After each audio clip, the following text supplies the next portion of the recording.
Welcome back मिल सके। चारों तरफ खामोशी और सिर्फ वीराना। जहां तक नजरें जा रही हैं सिर्फ और सिर्फ पेड़ों ने अपनी जगहों को अब सुरक्षित कर लिया है, क्योंकि इंसानी आबादी तो अब ना के बराबर रह चुकी है। दरअसल हॉलस नाम का एक वायरस जिसने धीरे धीरे करके सभी इंसानों को तबाह कर दिया है, लेकिन एक लड़की है जो अभी जिंदा है और इस बीहड़ में खुद के जीवन को काट रही है। हालांकि उसने भी अपनों को घर के अंदर गई तो देखा कि वहाँ उसकी इकलौती बेटी भी इसी वायरस से संक्रमित हो चुकी है।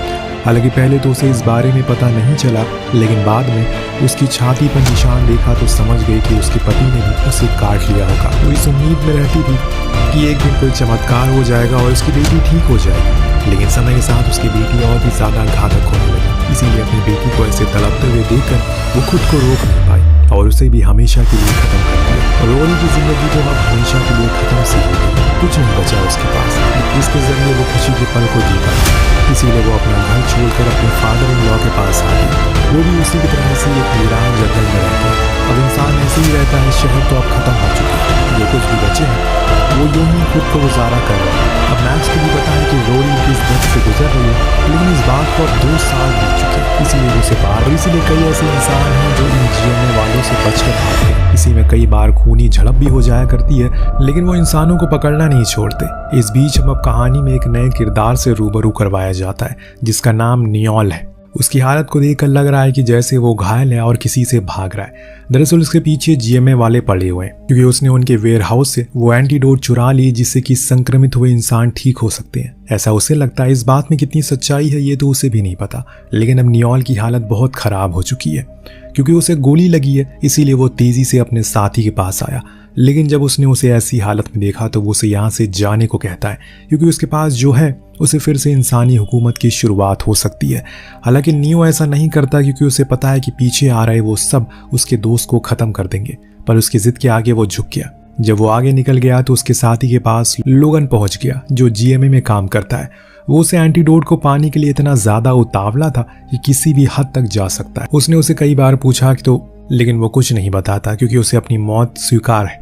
अगर उसे मासूम की जान बचेगी तो लोगन तो उसे कई बार बिजली के झटके भी देता है, लेकिन उसने फिर उसे कुछ नहीं बताया। तो अंत में वो उसकी बंदूक को भेंट चढ़ा गया।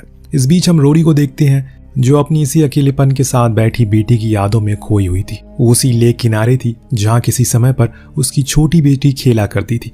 भले ही रोरी कठोर बन गई ऊपर से, लेकिन अंदर से उसका दिल अभी भी नरम है। इसीलिए उसने नियोल को उठा लिया और अपने घर ले आई और तबेले में बंद कर दिया।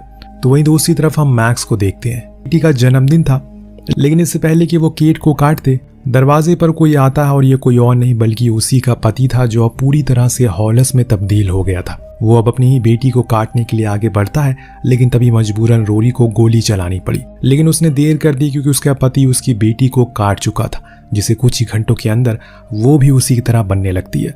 और तब उसने वो किया जो किसी भी माँ के लिए किसी कयामत से कम नहीं होता, अपने ही हाथों से अपनी जान को खत्म कर देना। वो दिन आज तक उसे हर दिन थोड़ा थोड़ा मारता है, लेकिन अब वो इन चीजों से दूर जा रही है। उसने मन बना लिया है कि लेकिन रोरी समझ नहीं पाई। लेकिन पीछे से नियोल आ गया और उसने उसके गले को पकड़ लिया। इतने में तबीले में एक हॉलस घुसने की कोशिश करता है, तो दोनों फौरन उस गेट को पूरी तरह बंद करने की कोशिश करते हैं, लेकिन ऐसा हो नहीं पा रहा था। इसीलिए अंत में नियोल को उसे शूट करके मारना पड़ा। इसके बाद रोरी ने उसे पूछ लिया कि आखिर वो कौन है, क्या वो जीएमए के लिए काम करता है। नियोल ने कहा कि नहीं, मैं बस जिंदा रहना चाहता हूँ ताकि थोड़े दिन इस दुनिया की बर्बादी को देख सकूं। उसका ये जवाब बड़ी ही अजीब सा लगा रोरी को, लेकिन उसने कुछ कहा नहीं। इतने में नियोल उसे अपना बैग मांगता है, क्योंकि उसे अब जाना था। यहाँ पर रोरी ने उससे कहा कि उसकी हालत ठीक नहीं है, काफी खून बह चुका है, ऊपर से बाहर हॉलस भी है। लेकिन वो नहीं माना और जाने लगा, लेकिन उसका घाव इतना गहरा था कि वो वहीं गिर पड़ा। तो रोरी ने इंसानियत के नाते उसकी मरहम पट्टी की, समझाया कि अभी बाहर जाना ठीक नहीं है। इसीलिए वो जीएमए के कैंप में घुस गया, क्योंकि उसे कहीं से पता चल चुका है कि उन्होंने एक एंटीडोट बनाया है जिससे संक्रमित लोगों को बचाया जा सकता है। इसीलिए मैंने उसमें घुसने का प्लान बनाया और खुद की जान पे खेलकर उस एंटीडोट को हासिल कर लिया।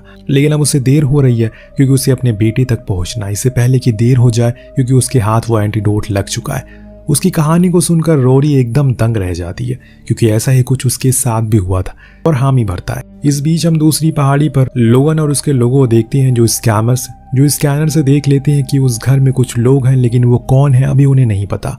लेकिन लोगन नियोल के पीछे पड़ा है या फिर उस एंटीडोट के, ये तो हमें समय बताएगा। अब मैक्स को भी कहीं ना कहीं उस पर यकीन होने लगा है, क्योंकि उसने पहली बार रोरी की आंखों में एक उम्मीद है जो 3 सालों से कहीं गुम सी हो चुकी है। इतने में इनका वार्निंग अलार्म बजने लगता है। मैक्स ने कैमरा में देखा तो पता चला कि लोगन और उसके लोग आ चुके हैं। बाकी इधर का मैं संभालता हूँ। हालांकि रोरी उन्हें भी अपने साथ ले जाना चाहती है, लेकिन वो अपने घर को छोड़कर कहीं नहीं जाएंगे। उसने रोरी को गले लगा लिया और कहा कि अब वो ही उसकी उम्मीद है और इस उम्मीद को वो बरकरार रखेगी, कुछ चमत्कार करेगी। उसके जाने के बाद वो हथियारों से लैस होकर बाहर आया।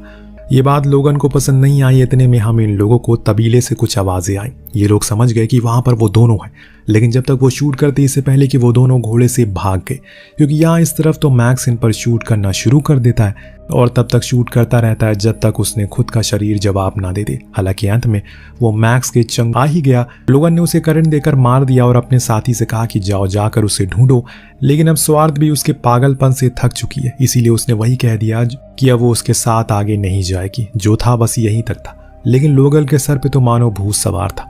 वो किसी भी तरह करके उन्हें ढूंढना चाहता है, इसीलिए अकेले ही वो निकल पड़ा उसकी तलाश में कि अब तुम घोड़ा लेकर अपने घर चली जाओ, मैं अपने घर।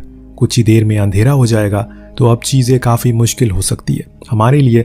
लेकिन रोरी साफ इनकार करती है। उसने अपनी आंखों के सामने अपनों को खोया और वो जानती है कि इस चीज का दर्द कितना दर्दनाक होता है, और इसीलिए वो ये नहीं चाहती कि नियोल भी उस दर्द से गुजरे। इसीलिए वो उसके साथ ही आगे बढ़ेगी, फिर चाहे इनाम में मौत ही क्यों ना मिले। लेकिन नियोल ज्यादा दूर नहीं जा सका। जैसे कि हमें पता है उसे गोली लगी और ऊपर से सुबह से वो भूखा भी है। अभी जो कुछ भी हुआ वो आपने देखा ही था। इसी कारण वो वहीं बैठ गया और सारी जिम्मेदारी रोरी को सौंप दी और खुद का बैग उसे देते हुए बताया कि इसमें एंटीडोट है जिससे मेरी बेटी की जान बच सकती है। तुम्हें इसमें नक्शा मिलेगा जिससे तुम मेरे घर तक पहुंच जाओगी। वहां मेरी माँ और मेरा बेटा मौजूद है। रोरी को मालूम था अब वो नहीं बचेगा, तो वहीं नियोल को भी मालूम था। रोरी वहां से भाग गया और नियोल अपनी बची हुई सांसों की मदद से आखिरी बार जंग लड़ता है।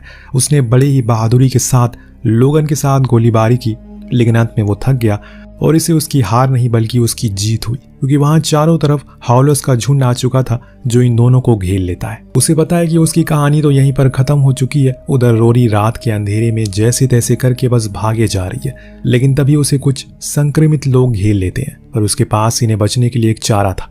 वो खुद के शरीर पर एक लिक्विड मल लेती है जिससे कि गंध ना आए। ये तरीका काम आ गया, लेकिन ज्यादा देर के लिए नहीं, क्योंकि जैसे ही वो कुछ दूर चली एक संक्रमित उस पर टूट पड़ा। हालांकि उसने उसे खत्म तो कर दिया, लेकिन वो उसे घाव दे गया। मतलब साफ था अब वो भी इन्फेक्टेड हो चुकी है, लेकिन अभी भी वो उसके आसपास खड़ी है। लेकिन अब वो उसे कुछ नहीं कर रहे, क्योंकि वो भी अब उन्हीं की तरह बन चुकी है। रोरी जानती है कि उसके पास अभी कुछ लम्हे बाकी है। उससे पहले ही कहीं वो पूरी तरीके से ना बदल जाए, वो उस काम को पूरा करेगी। सुबह सुबह होते हुए वो नियोल के घर पहुंच जाती है, जहां उसकी बूढ़ी माँ बंदूक लेकर बाहर आई। उन्होंने वहां अपने बेटे के बैग को देखा और सामने खड़ी रोरी को। उसकी इस हालत को देखकर वो उससे पूछती है कि उसका बेटा कहाँ है, पर वो कुछ जवाब नहीं देती। लेकिन नियोल की माँ को रोरी की आंखों में वो दर्द और इस खामोशी से अपना जवाब मिल गया। उसका बेटा अब नहीं रहा, लेकिन उसने अपना वादा पूरा किया। आखिरी सीन में हम रोरी को नदी किनारे बैठा देखते हैं। वो खुद से ही बातें करती है कि गॉड ने हमें छोड़ दिया, क्योंकि हम सभी अब ईश्वर बनने की कोशिश में लग गए हैं और इंसानियत भूल चुके हैं। इतना कहकर उसने खुद को मार लिया और अपने आखिरी समय में उसके चेहरे पर कोई शिकंज नहीं थी। अपनी बेटी को वो बचा नहीं सकी, पर किसी की बेटी की जान को उसने बचा लिया, और यही चीज उसे सुकून से मरने देगी। जिसके साथ